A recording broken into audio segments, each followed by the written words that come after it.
Good evening and जय मसीह की सभी को एक बार फिर से प्रभु का धन्यवाद करते हैं इस सुंदर शाम के लिए, इस मुबारक मौके के लिए कि जिंदों की ज़मीन पे उसने हमें ये मौका दिया कि हम उसकी इबादत करने पाएँ, उसके ये वचन पढ़ के आशीषित होने पाएँ।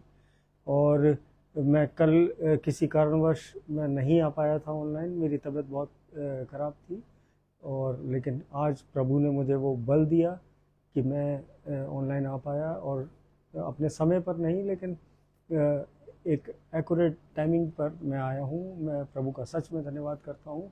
और आइए इस प्रार्थना को शुरू करने से पहले उस आत्मा के दान को मांगते हैं, अपने स्वरों को झुकाते हैं और एक छोटी सी प्रार्थना करते हैं। धन्यवाद धन्यवाद धन्यवाद करते हैं सामर्थी पिता, इस सुंदर शाम के लिए पिता परमेश्वर, इन सुंदर वचनों के लिए जो आज आपने हमारे सम्मुख रखे हैं इस मंडली में पिता परमेश्वर। जितने लोग जुड़े हैं पिता परमेश्वर, जो बाद में जुड़ते हैं, नाम बनाम आशीष पाने वाले हो सके पिता परमेश्वर, हर खौफ खतरे से बचने वाले हो सके पिता परमेश्वर। आपके इन वचनों को जब हम पढ़ते हैं पिता परमेश्वर, तो आपके पवित्र आत्मा की सहभागिता मांगते हैं कि जब इन वचनों को पढ़ा जाए, बोला जाए, सुना जाए, तो ये हमारे हृदयों की पट्टियों पर उतरने पाए, ये मन फिराव का कारण बनने पाए ये वचन पिता परमेश्वर। मैं प्रार्थना करता हूँ पिता परमेश्वर, जितने कान इन वचनों को सुनते हैं वो अपने जीवनों में बढ़ोतरी देखें, वो आप में आत्मिक उन्नति में बढ़ने पाएँ पिता परमेश्वर। अपने आप को शून्य करता हूँ, जो कुछ बोलूँ पिता परमेश्वर आप बोलें, आपका आत्मा बोले पिता परमेश्वर। इस छोटी सी विनती को ग्रहण करिए, सुनिए और कबूल करिए, आमीन। जय मसीह की सभी को। और आज जो है, आज मेरा टाइमिंग थोड़ा सा, मैं ना 10 बजे आया ना 8 बजे, और मुझे आज बीच का वो समय मिल गया। लेकिन मैं प्रभु का सच में धन्यवाद करता हूँ। और एजरा सिंह सिस्टर जुड़ी हैं हमारे साथ, प्रभु में आपका भी धन्यवाद करते हैं। Praise the Lord sister. और आज का जो वचन मेरे को मिला है वो 2 तिमोथियुस 4 उसकी 3 और 4 आयत। 2 तिमोथियुस 4 उसकी 3 और 4 आयत। क्योंकि ऐसा समय आएगा जब लोग खरा उपदेश न सह सकेंगे, पर कानों की खुजली के कारण अपनी अभिलाषाओं के अनुसार अपने लिए बहुत से उपदेशक बटोर लेंगे, और अपने कान सत्य से फेर कर कथा कहानियों पर लगाएंगे। हम इसकी 5वीं आयत भी पढ़ लेते हैं। पर तू सब बातों में सावधान रह, दुख उठा, सुसमाचार प्रचार का काम कर और अपनी सेवा को पूरा कर। परमेश्वर का वचन पढ़े और सुने जाने पे आशीष हो। तो मेरे अजीजों, आज जो ये वचन हमें बताता है कि आज बहुत से लोगों को ऐसा लगता है कि आज जो मुझे बाइबल पढ़ते में इतने समय में समझ में आया कि कोई भी मैसेज जो है वो टारगेटिंग नहीं होता। आज लोगों को ये लगता है कि टारगेटिंग मैसेज लोग देते हैं, तो ये पाक कलाम है मेरे अजीजों, और इससे निकला हुआ वचन वो उसी के दिल को भेदेगा जिसके दिल में जहाँ कोई कपट होगा, या जहाँ कोई बुराई छुपी होगी, या कोई दिखावा होगा। आज कोई भी टारगेटिंग मैसेज इस बाइबल के द्वारा नहीं होता। केवल आज लोगों ने ये धारणा बना ली है कि आज हमें जो हमारे कानों को अच्छा लगे, जो हमारे लिए प्रोफेसी करे, जो हमारे लिए अच्छा बोले, आज वो प्रचारक अच्छा है, आज वो अच्छा पढ़ के बता रहा है इस बाइबल से, आज उसे पूरा ज्ञान है। लेकिन जो ये सत्य की बातें हैं, सत्य हमेशा कड़वा होता है मेरे अजीजों, और इस बाइबल में जो है वो झूठा दिलासा नहीं है, ये सत्य है। और ये सत्य जो है उन हृदयों को भेदता है जहाँ जो है दिखावे की बात हो, जहाँ लगे कि सामने वाले को लगे कि टारगेटिंग मैसेजेस आ रहे हैं। तो मेरे अजीजों, आज शैतान के दिल में वो कुलबुलाहट हो रही है, शैतान के दिल में वो थरथराहट हो रही है कि ये जो वचन इस प्लेटफॉर्म पे जो मेरे द्वारा प्रभु बुलवाता है, आज अगर किसी को ये लगते हैं टारगेटिंग तो लगे, लेकिन मेरा प्रभु जानता है कि मैं केवल उस सत्य को रिवील करने के लिए जो परमेश्वर मुझे बताता है, मैं उसके प्रति समर्पित हूँ, मैं उसके प्रति डेडिकेटेड हूँ, और मैं किसी को जो है, किसी के कानों को अच्छा लगने वाला मैसेज या मैं कानों को अच्छी लगने वाली बातें मैं नहीं करता, क्योंकि जो प्रभु का कलाम सिखाता है कि सत्य में चलो, सत्य बोलो, और सत्य से बहुत से लोग नाराज़ हों तो उससे फ़र्क नहीं पड़ता। हमारा परमेश्वर नाराज़ नहीं होना चाहिए, वो यीशु मसीह नाराज़ नहीं होना चाहिए। और मैम दूसरा तिमोथियुस 4:3 से लेके उसकी 5वीं आयत, दूसरा तिमोथियुस चैप्टर 4 वर्स 3 to 5। पुष्पा चरण सिस्टर जुड़ी हैं हमारे साथ लखनऊ से, प्रभु में आपका भी धन्यवाद करते हैं, प्रेज द लॉर्ड सिस्टर। और भाई रोहित मसीह जुड़े हैं इलाहाबाद से, प्रभु में आपका भी धन्यवाद करते हैं। परमेश्वर आपके संपूर्ण घराने पे अपनी आशीष ऐसे ही बनाए रखे। और एजरा सिंह सिस्टर जुड़ी हैं, एज ऑब्वियस आज मुझे ज़रूरत नहीं पड़ेगी कहने की कि वर्स को कोई टाइप कर दीजिए, तो वो पोस्ट कर देती हैं ऑलरेडी। और मेरी मदर जुड़ी हैं अलीगढ़ से, प्रभु में आपका भी धन्यवाद करते हैं। प्रेज द लॉर्ड आप सभी को, और जितने लोग जुड़े हैं जिनके नाम मैं नहीं ले पाया हूँ, प्रभु आप सबको आशीषित करें। तो आज इन वचनों के द्वारा परमेश्वर ये समझाना चाहता है कि इस बाइबल से जो है किसी को टारगेट करके मैसेज नहीं किए जाते, ये और टारगेटिंग मैसेज केवल उन्हीं को बुरे लगते हैं जिनके हृदय में कोई खोट है, जिनके हृदय में कोई कमी आ रही है। आज वहाँ टारगेट जो है समझ में आता है इंसान को। और मैंने जो अपने पास्टर से, जिस चर्च में जाता हूँ, मेरे पासवान ने मुझे एक बात समझाई, और एक बड़ी अच्छी बात उन्होंने बोली कि इस पूरे आकाश में, वो इतना बड़ा है ये आकाश कि इतने सारे पक्षी उड़ते हैं, और जो है कोई भी एक दूसरे से नहीं टकराता। इतनी स्पेस है, इतनी जगह है उस आकाश में, उस स्काई में मेरे अजीजों। तो और उसी तरीके से परमेश्वर का वो राज्य है कि उसमें कोई किसी से नहीं टकरा रहा, कोई किसी से compete नहीं करेगा, कोई किसी को टारगेट नहीं कर रहा। ये परमेश्वर का राज्य है, और ये इतना बड़ा है कि इसकी कोई सीमा नहीं है, इसकी आपने उम्मीद भी नहीं करी होगी। और कोई किसी को नीचे गिराने के लिए आज टारगेटिंग मैसेज नहीं देता। आज केवल प्रभु के इस कलाम को शेयर किया जा रहा है, और उसके आत्मा के द्वारा जो परमेश्वर बुलवाना चाहता है, आज उसको हम प्रोजेक्ट कर रहे हैं, ना कि किसी अन्य बात को या अपने दिलों की बातों को। आज परमेश्वर ये समझाना चाहता है इस मैसेज के द्वारा।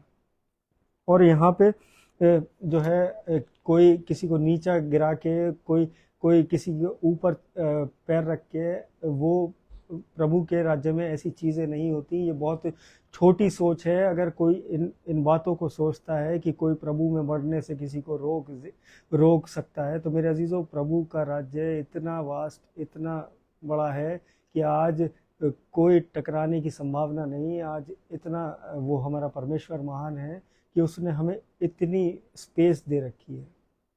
और फिर जो है आज के मैसेज में चलते हैं, जो आज मुझे मैं एक्चुअली कल के लिए बनाया था, और कल मैं बिल्कुल कोल्ड एंड कफ की वजह से मैं बिल्कुल भी जो है बात नहीं कर पा रहा था, मेरी आवाज़ भी नहीं निकल रही थी। लेकिन मैं प्रार्थना निरंतर, जो अपनी डेली प्रेयर है, मैंने उसमें वो प्रार्थना करी जो मैं सबके लिए करता हूँ।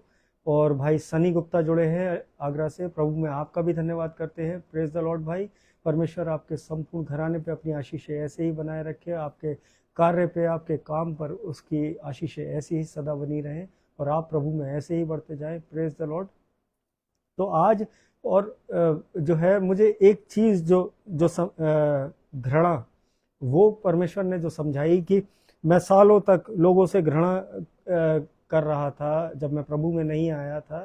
तो जब मैं प्रभु की निकटता में नहीं था, मैं भले ही एक क्रिश्चियन फैमिली में बॉर्न हुआ था, लेकिन मैं बहुत सालों तक अगर किसी से बात नहीं होती थी, कोई अपना ही रिलेटिव है तो उससे 8-8 साल बात नहीं हुई, और बहुत ऐसी चीज़ें हुई। और मैं जो है मुझे कोई फ़र्क नहीं पड़ता था, और मैं ना मैं प्रभु के नाम को लेके उस बात को कहीं दबाता था, और मैं जो था मैं मुंह पे बोलता था कि भाई मुझे बात नहीं करनी। और वो घृणा जो थी वो मेरे दिल में रहती थी, और वो इतने वर्षों तक रहती थी। आज हम में से बहुत सारे लोग हैं जो इस मैसेज को सुन रहे हैं, जो बाद में सुनेंगे, आज घृणा जो है वो कहीं ना कहीं हमारे हृदयों में जो है वो बस चुकी है।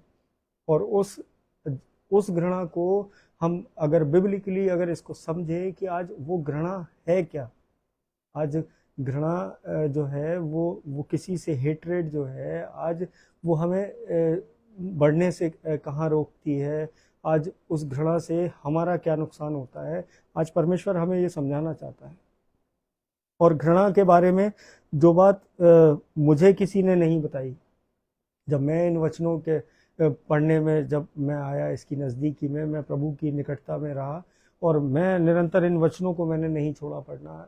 मेरे जीवन में जो है एक यू टर्न आया और मैंने जब प्रभु के इस कलाम को जब पढ़ना स्टार्ट किया तो वो बातें जो घृणा के बारे में आज तक किसी ने मुझे नहीं समझाई थी, तो वो इस वचन के द्वारा क्लियर हुई कि ये वहाँ से शुरू नहीं होती। ये जो हेट्रेड है, ये जो घृणा है, आज उस लेवल से शुरू नहीं होती जहाँ से हम और आप सोचते हैं। आज ज़्यादातर लोग सोचते हैं कि घृणा उस भयानक काम से शुरू होती है जो किसी ने आपके साथ कर दिया हो, कुछ गलत कर दिया हो, या आपको ठेस पहुंचाई हो, आपसे झूठ बोल दिया हो, या किसी और को चुन लिया हो।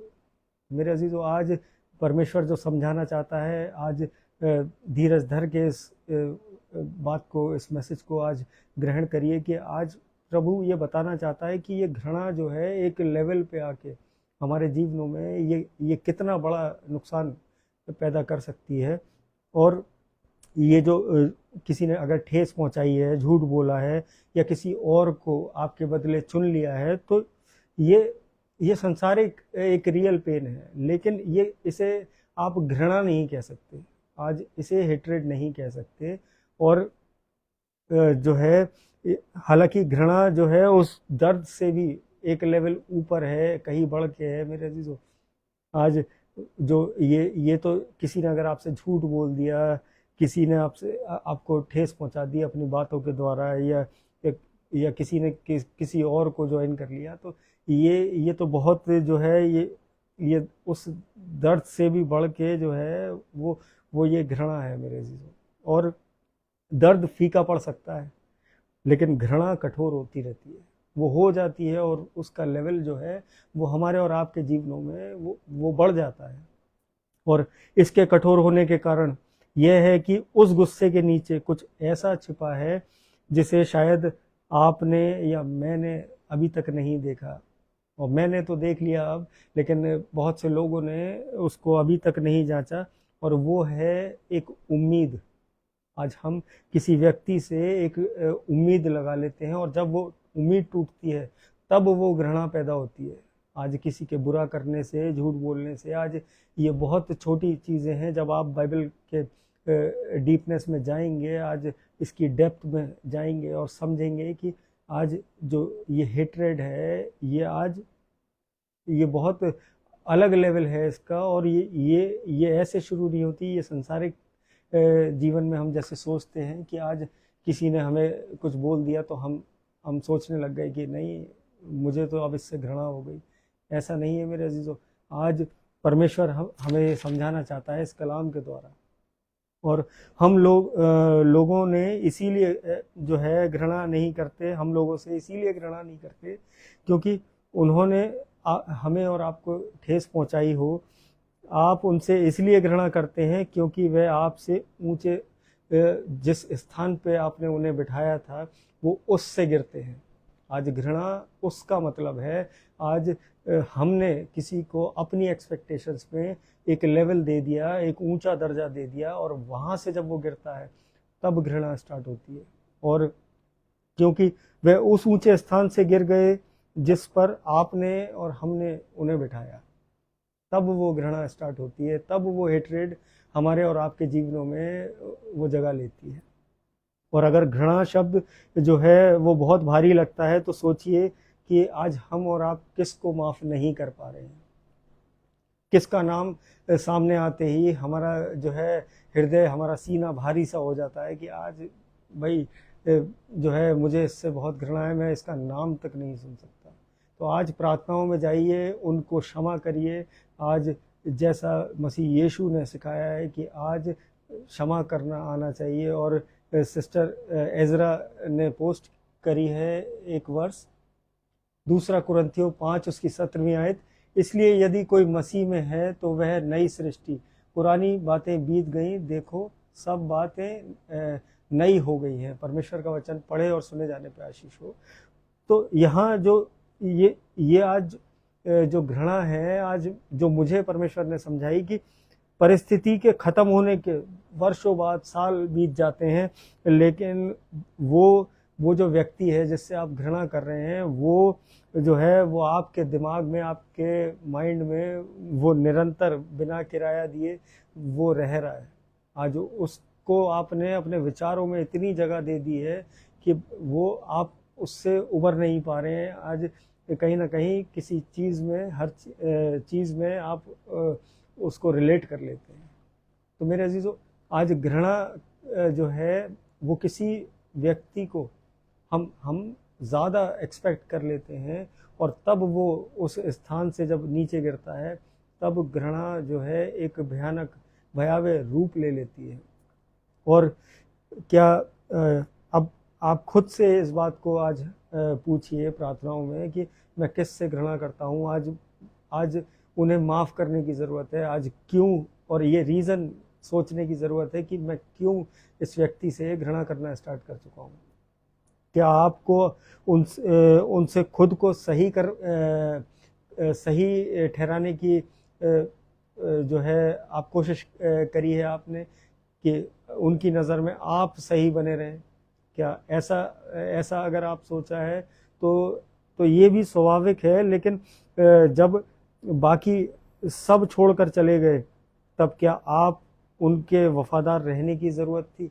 आज ये दो जो पॉइंट जो परमेश्वर ने मुझे समझाए कि आज खुद को सही साबित करवाना उनके सामने, या फिर जब बाकी सब छोड़ के चले गए और तब जो है उनके वफादार रहना आपके प्रति। तो ये दोनों बातें जो हैं, जवाब दोनों ही हो सकते हैं, और असली घाव वही है, और प्रॉब्लम वहीं से शुरू होती है, और ये नहीं कि उन्होंने क्या किया। आज करना, किसी का बुरा बोलना, किसी को गलत शब्द बोलना, आज ये घृणा का पर्सपेक्टिव नहीं है, ये घृणा का लॉजिक नहीं है मेरे अजीजों, बल्कि ये कि उन्हें आपके लिए क्या होना चाहिए था। आज ये मेन मोटिव है इस घृणा का, कि वो आपके लिए क्या कर सकते थे, आज आपने उनसे क्या एक्सपेक्ट किया।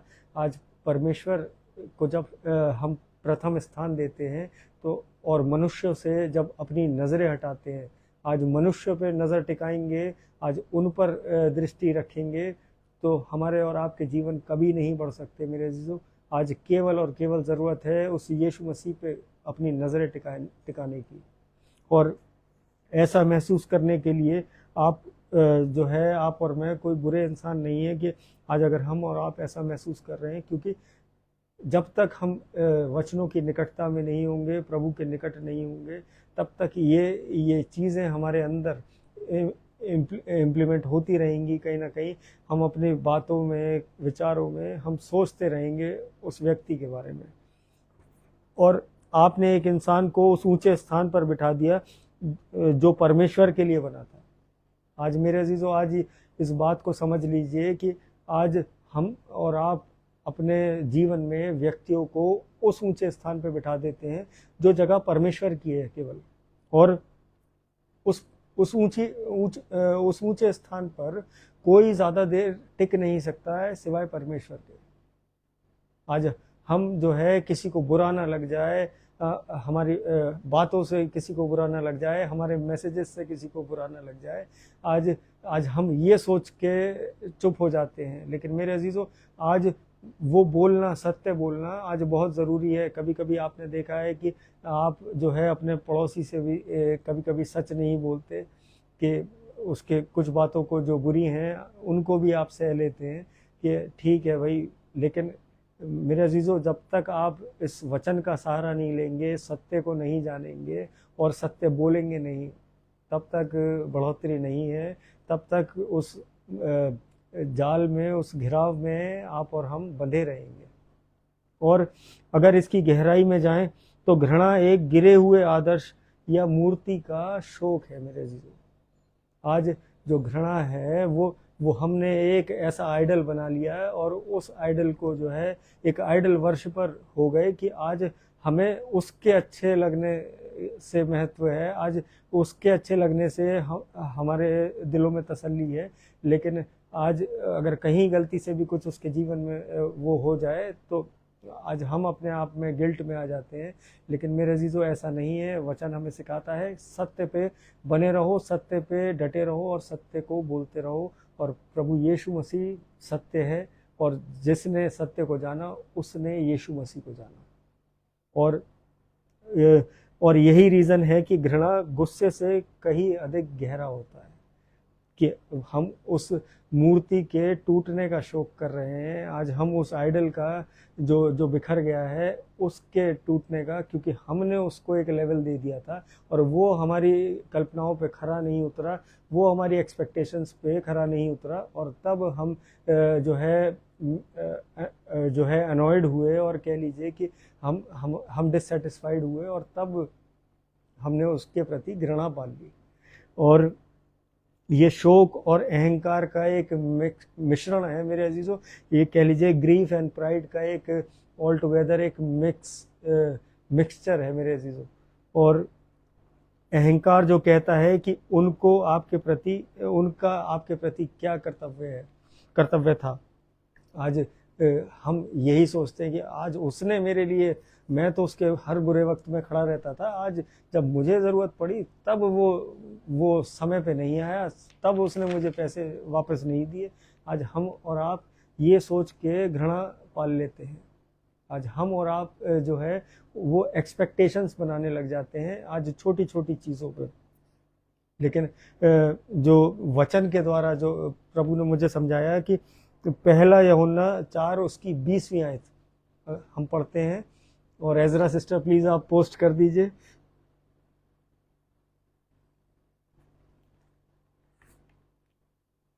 पहला यूहन्ना 4 उसकी 20वीं आयत, यदि कोई कहे मैं परमेश्वर से प्रेम रखता हूं और अपने भाई से बैर रखे तो वह झूठा है, क्योंकि जो अपने भाई से जिसे उसने देखा है प्रेम नहीं रखता तो वह परमेश्वर से भी जिसे उसने नहीं देखा प्रेम नहीं रख सकता। परमेश्वर का वचन पढ़े और सुने जाने पे आशीष हो। तो यहाँ ये वचन ये क्लियर कर रहा है, मुझे इसके बारे में एक्सप्लेन करने की भी ज़रूरत नहीं है कि यहाँ सीधे सीधे यूहन्ना कह रहा है कि जो है यदि कोई कहे मैं परमेश्वर से प्रेम रखता हूँ और अपने भाई से बैर रखे तो वह झूठा है, वो झूठा है।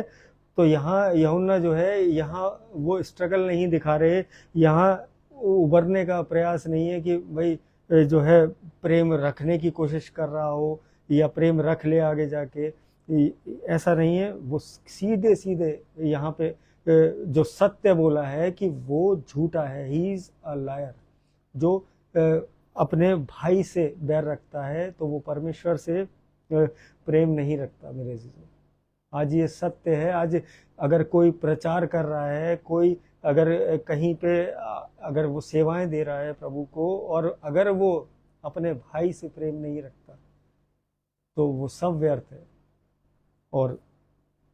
और जितनी कलीसियाएं हैं आज, अगर वो ये कह रही हैं कि जो है कि मैं जो है प्रभु की सेवा में निरंतर लगा हुआ हूँ और अपने सगे भाई से बातचीत नहीं हो रही, तो मेरे अजीजों वो झूठा है।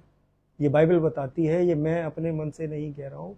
और जिसने जो है जो सामने जो भाई है जो दिख रहा है उससे प्रेम नहीं कर पा रहे मेरे अजीजों, मैं और आप, तो जिस परमेश्वर को हमने देखा नहीं, केवल सुना है, इन वचनों के द्वारा पढ़ा है, उस पर विश्वास कैसे करेंगे जब वो आमने सामने के व्यक्ति पे हम और आप रिलाई नहीं कर पा रहे। तो जिसकी केवल कल्पना है, जिसको हम केवल हृदय से केवल अपने विश्वास के द्वारा मानते हैं, आज हम उसमें दृढ़ता में कैसे आएंगे?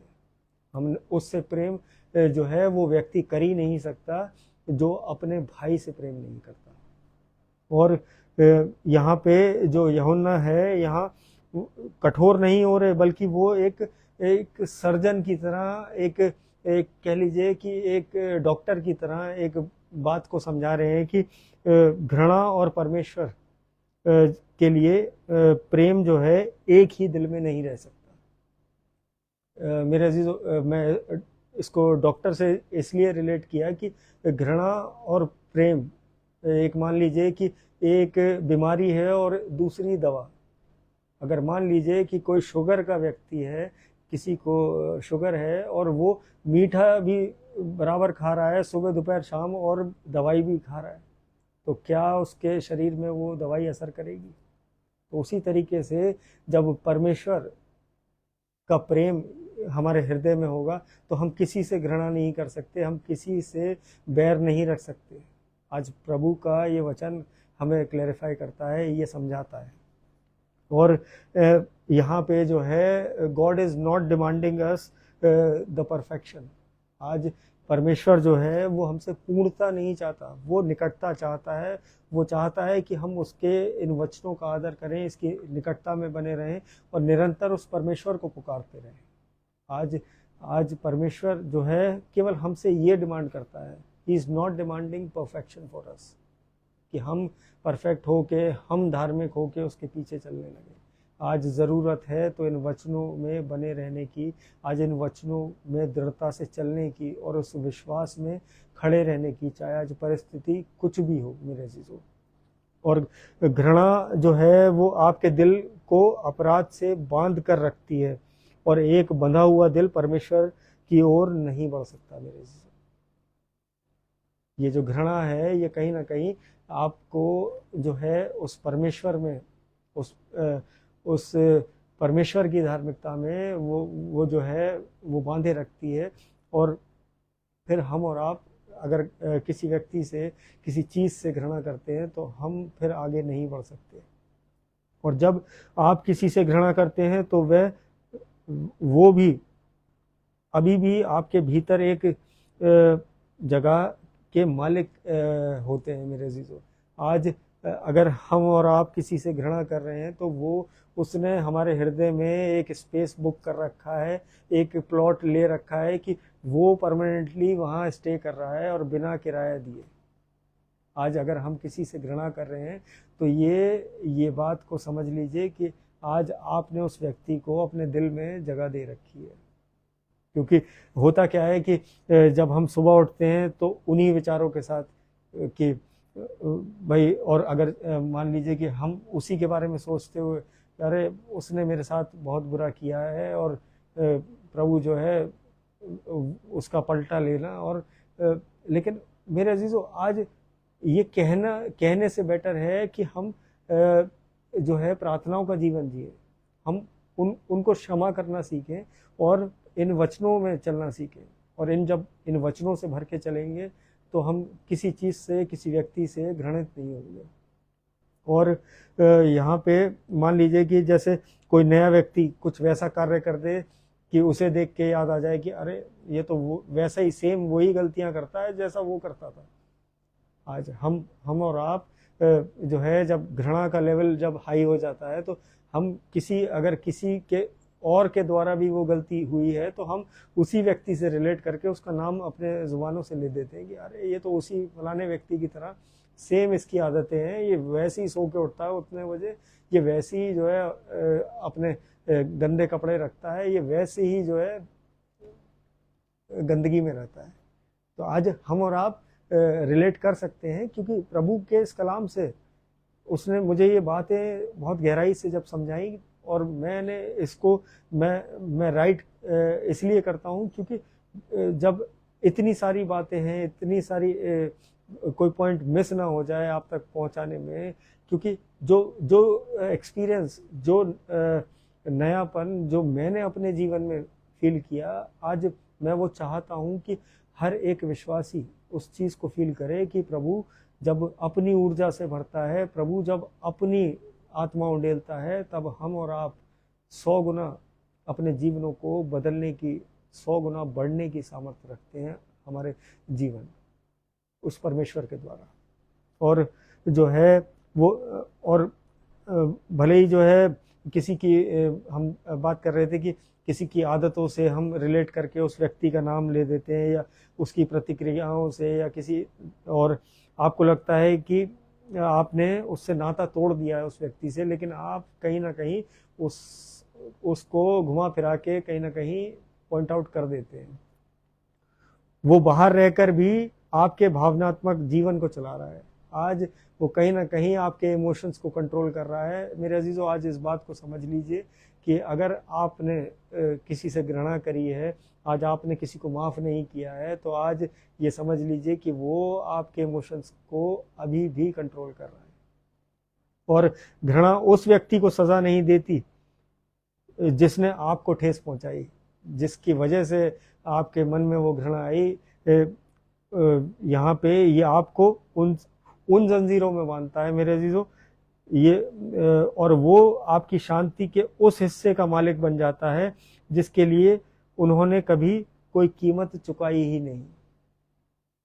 तो यहाँ ये क्लियर है कि सजा का पात्र वो व्यक्ति नहीं है, सजा हम अपने आप को दे रहे हैं, अपने हृदय को, अपनी फीलिंग्स को, अपने विचारों को दे रहे हैं कि हम कहीं ना कहीं कुड़कुड़ा रहे हैं। और कुड़कुड़ाने का मतलब बाइबल में नाश है, और कुड़कुड़ाने से वो इजरायलियों का जो सफ़र है वो 40 साल में तब्दील हो गया। तो मेरे अजीजों, आज कुड़कुड़ाहट एक मसीही जीवन से ये कुड़कुड़ाहट जो है आज निकाल फेंकिए। आज परमेश्वर का वो प्रेम अपने हृदय में भर लीजिए कि और किसी चीज़ की जगह ना रहे। और यहाँ पे जो एक नई चीज़ जो और मुझे प्रभु ने समझाई कि जाने देना या माफ़ करना जो है वो कभी बड़ा इंसान बनने के बारे में नहीं होता है। हम कहते हैं अरे जाने दो, अरे छोड़ दो, माफ़ करो, तो उसमें मेरे अजीज़ों वहाँ ये रिलेट नहीं करता। जैसे यार दोस्त कहते हैं आपस में कि अरे तू अपने आप को अपना बड़प्पन दिखा और उसको माफ़ कर दे और छोड़ रहने दे रहा। तो मेरे अजीज़ों, यहाँ पे ये बड़ा बनने के बारे में ये बातें नहीं है, ये आज़ाद होने के बारे में है उन बंधनों से जिसमें आपके विचार जकड़े हुए हैं, आज जिसमें आपकी थिंकिंग, थॉट्स जो है वो अटके हुए हैं। और मेरा मतलब यादों से आज़ाद होना नहीं है। आज याद उसके केवल उन यादों तक वो बात रहे कि आज हम उसे याद ही ना करें। वो पकड़ तब टूटती है जब आप एक ऐसा काम करते हैं जो प्रभु के वचनों के द्वारा, जब आप इसमें बने रहते हैं और उन्हें उस नीचे स्थान पर उतार के ले आते हैं जहां आपने बिठाया था। आज प्रभु जो है वो ये समझाना चाहता है, परमेश्वर हमसे ये बताना चाहता है कि आज हम किसी और को वो दर्जा ना दें। केवल प्राथमिकता अगर किसी रिश्ते को देनी है, आज किसी व्यक्ति को देनी है, किसी कह लीजिए कि किसी व्यक्ति विशेष को देनी है, तो आज अपने जीवनों में फिर भूल जाइए कि परमेश्वर का वो प्रेम आपके हृदय में वास करेगा।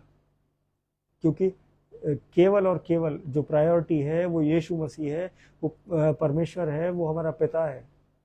आज इसको अपनी प्रायोरिटी मान लेंगे तो कहीं भी लाइफ में डिफीट नहीं खाएंगे, कि कहीं पे भी ठोकरें नहीं खाएंगे, कहीं पे भी घृणा के उस जाल में नहीं फंसेंगे और कहीं पे भी ऑकवर्ड मोमेंट्स को फेस नहीं करेंगे। और मेरा मतलब माफ़ करो या भूल जाओ या ऐसा नाटक करना नहीं मेरे अजीजों। आज हम जब इतनी बातें हमने पढ़ी कि हम बिल्कुल जो है एक मॉरल स्टोरी का जो है कि एक मॉरल साइंस की एक क्लास में बैठे हो मेरे अजीजों, ऐसा नहीं है। ये वचन है और वचन के द्वारा जो परमेश्वर ने आज मुझे समझाया कि आज ये जो है ये माफ़ करने से मतलब नहीं है, भूल जाने से नहीं है। आज मतलब मेरा मतलब यह पहचानने से है कि आपने उनसे एक ऐसी उम्मीद लगा रखी थी जिसे केवल परमेश्वर ही पूरा कर सकते थे, और उस उम्मीद को वापस वहीं सौंप दें। क्योंकि आज हमने संसार में जो है लोगों को इतना जो है अपलिफ्ट कर दिया है, एग्जॉल्ट कर दिया है कहीं ना कहीं, और हम ये भूल गए हैं कि जिस कार्य के लिए हमें पृथ्वी पे परमेश्वर ने बुलाया है, आज हम लोगों की जो है चापलूसी में लग जाते हैं, आज जी हुजूरी करने लगते हैं। लेकिन जब हम प्रभु को हर चीज़ में धन्यवाद करने लगेंगे, निरंतर याद करने लगेंगे और इन वचनों से निरंतर जुड़े रहेंगे, तो हम किसी परेशानी में, किसी दिक्कत में, किसी दुख में, किसी ट्रॉमा में नहीं फंसने पाएंगे।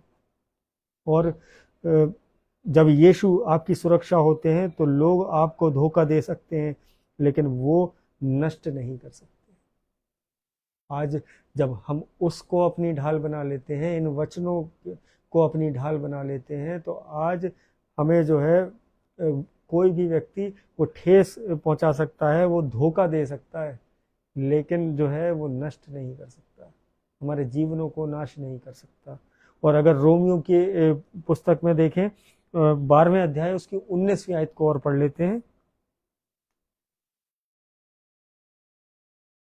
रोमियो 12 उसकी 19वीं आयत। हे प्रियो, बदला ना लेना, परंतु परमेश्वर के क्रोध को अवसर दो, क्योंकि लिखा है, बदला लेना मेरा काम है, प्रभु कहता है, मैं ही बदला दूंगा। परमेश्वर का वचन पढ़े और सुने जाने पे आशीष हो। तो यहाँ मेरे अजीजों ये साफ लिखा है कि बदला ना लेना। आज हम और आप तुरंत बदला लेने के लिए तैयार हो जाते हैं कि अरे उसने मेरे साथ ऐसा किया तो आज मैं देखो मैं क्या करता हूँ। आज बदला लेना उस परमेश्वर का काम है। आज हम और आप जब शांत रहेंगे तब परमेश्वर हमारी ओर से लड़ेगा। आज मसीह जीवन का ये बेसिक है। आज प्रभु हमें ये समझाना चाहता है, और परंतु परमेश्वर के क्रोध को अवसर दो। आज हम परमेश्वर के क्रोध को अवसर नहीं देते, क्योंकि परमेश्वर का जब क्रोध जब प्रबल होता है तो वो कितना ही तना हुआ पेड़ हो, वो दो भाग हो जाता है, वो जमीन पर धराशायी हो जाता है। लेकिन आज हम और आप क्या कर रहे हैं? अहंकार की आग में, घृणा की आग में जल के आज एक दूसरे से बदला लेने पे उतारू हैं। आज एक दूसरे को एक नज़र देखने को तैयार नहीं है मेरे अजीजों। आज ये जीवन जो है ये हम उस मसीह के विपरीत जी रहे हैं। आज हम इस वचनों के द्वारा अपने जीवन को व्यतीत नहीं कर रहे हैं, क्योंकि आज परमेश्वर हमें ये समझाना चाहता है कि मेरे निकट आ जाओ, मेरे निरंतर मेरे वचनों पर चलो, तब तुम दीर्घायु पाओगे, तब तुम ब्लेस्ड होगे, तब तुम बढ़ोतरी देखोगे। आज परमेश्वर हमारे जीवनों से ये चाहता है, लेकिन हम लगे हुए हैं बदला लेने में, क्योंकि यहाँ ये वचन हमें क्लियर कर रहा है कि बदला लेना जो है हमारा और आपका काम नहीं है, बदला लेना उस परमेश्वर का काम है। और न्याय का हथौड़ा थामना कभी हमारा काम था ही नहीं। हम सोचते हैं कि हम उससे बदला लेके हम सेटिस्फाइड हो जाएंगे। मेरे अजीजों, ऐसा कभी नहीं हो सकता। और भजन संहिता 96:8, यहोवा के नाम की ऐसी महिमा करो जो उसके योग्य है, भेंट लेकर उसके आंगनों में आओ। परमेश्वर का वचन पढ़े और सुने जाने पे आशीष हो। तो ये वचन सत्य है कि आज अगर हम परमेश्वर के निकट रहेंगे तो आज हम हर विपत्ति से बचे रहेंगे, हर बुरी युक्ति से बचे रहेंगे, हर बुरे थिंकिंग, हर बुरे थॉट, हर बुरे विचार से बचे रहेंगे आज। लेकिन हम सोचते क्या है, ये संसारिक जीवन बस कि हमारा कैसे ना कैसे करके ये हाईलाइटेड रहना चाहिए, आज हम चमकते रहने चाहिए। मेरे अजीजों, प्रभु का राज्य ये नहीं सिखाता कि हम और आप एक दूसरे से घृणा करें। आज हम और आप एक दूसरे से जो है कहीं ना कहीं मनमुटाव रखें। आज परमेश्वर चाहता है हम और आप प्रेम से एक दूसरे के साथ बने रहें। और जब हम परमेश्वर को वो स्थान दे देते हैं तो हर खाली जगह जो हमारे दिल में जो किसी बुराई को जगह दे सकती है, वो जब फिल हो जाती है, तो वहाँ जब ये वचन भरे होंगे, एक ग्लास में अगर एक पानी भरा होगा और अगर वो ऊपर तक भर जाए तो उसके बाद क्या उसके अंदर कुछ और आ सकता है? नहीं आ सकता मेरे अजीजों। उसी तरीके से ये बुरे विचार जब हम बाइबल के वचनों से भरे होंगे तो ये बुरे विचार कितना ही आके हमारे अंदर एंटर होने की कोशिश करें, वो कभी एंटर हो ही नहीं सकते। तो मैं प्रभु का सच में धन्यवाद करता हूँ कि इस सुंदर मैसेज के लिए, इस सुंदर वचनों के लिए और इस सुंदर संगति के लिए जो परमेश्वर ने आज हमारे सम्मुख रखी, कि हम एक दूसरे के साथ मिलकर ये प्रार्थनाएं करने पाएँ और ये वचन पढ़ के अपने जीवनों में उस आत्मिक बढ़ोतरी को पाने वाले हो सके। आइए सरों को झुकाते हैं, धन्यवाद की प्रार्थना में चलते हैं। धन्यवाद धन्यवाद धन्यवाद करते हैं सामर्थ्य पिता, इस सुंदर शाम के लिए पिता परमेश्वर, इस सुंदर संगति के लिए पिता परमेश्वर। मैं प्रार्थना करता हूँ जितने लोग इस समूह में जुड़े हैं पिता परमेश्वर, जो इस मंडली में है पिता परमेश्वर, उन सब के जीवनों से पिता परमेश्वर वो घृणा आज निकलने पाए पिता परमेश्वर। आपके सामर्थ्य नाम से पिता परमेश्वर ये मांगते हैं पिता परमेश्वर, वो आपका प्रेम उनके जीवनों में वो सदा के लिए पिता परमेश्वर बना रहने वाला हो पिता परमेश्वर। मैं प्रार्थना करता हूँ हर दुखी कंगाल बीमार अनाथ के लिए पिता परमेश्वर, हर बीमार जो अस्पतालों में है, जो सफ़र में है, जो घरों पे हैं, अपनी पीड़ाओं से जूझ रहे हैं, दर्द से करा रहे हैं पिता परमेश्वर, अपने चंगाई भरे हाथ से छुइए पिता परमेश्वर। होने दीजिए वो आपके नाम की जीवित गवाही बनने वाले हों, लोगों को बताने वाले हों कि यीशु के कोड़े खाने से वो चंगे हुए। मैं प्रार्थना करता हूँ पिता परमेश्वर एक बार फिर से हर पढ़ने वाले बच्चे के लिए, हर उस बच्चे के लिए जो एडमिशन्स लेने जा रहे हैं कॉलेजेस में पिता परमेश्वर, मैं हर उस बच्चे के लिए प्रार्थना करता हूँ जो अपनी नई नौकरियों में अपॉइंट हुए हैं, जो नौकरियों की तलाश में है पिता परमेश्वर, सबको अपने बुद्धि ज्ञान से परिपूर्ण करिए। होने दीजिए पिता परमेश्वर आपके भय और आपके प्रकाशन के द्वारा वो अपने जीवनों को व्यतीत करने वाले हों, एक अच्छे जीवन, एक अच्छे मसीह जीवन को जीने वाले हों। मैं प्रार्थना करता हूँ वॉलेट सिस्टर के लिए, उनके संपूर्ण घराने के लिए पिता परमेश्वर, उनके लिए वो आशीषें मांगते हैं जो आपने स्वर्गीय भंडार में रखी हैं पिता परमेश्वर, वो उनके घराने पे प्रकट होने पाए पिता परमेश्वर, और वो धन्यवाद में वो घराना वो आप में आगे बढ़ने वाला हो सके। मैं प्रार्थना करता हूँ प्रीति कैचिक आंटी के लिए, एजरा सिंह सिस्टर के लिए, पुष्पा चरण सिस्टर के लिए, उनके संपूर्ण घराने के लिए, उनके बच्चों के लिए, उनके बच्चों के बच्चों के लिए पिता परमेश्वर, मोहतायत की आशीषें दीजिए पिता परमेश्वर। होने दीजिए पिता परमेश्वर, ये घराने आपकी निकटता में हैं, आपके वचनों को लोगों तक पहुंचाते हैं पिता परमेश्वर। इन घरों में कोई कमी घटी ना हो पिता परमेश्वर, कोई दुख तकलीफ, कोई बीमारी, कोई खौफ खतरा इनके डेरे के निकट ना आए पिता परमेश्वर।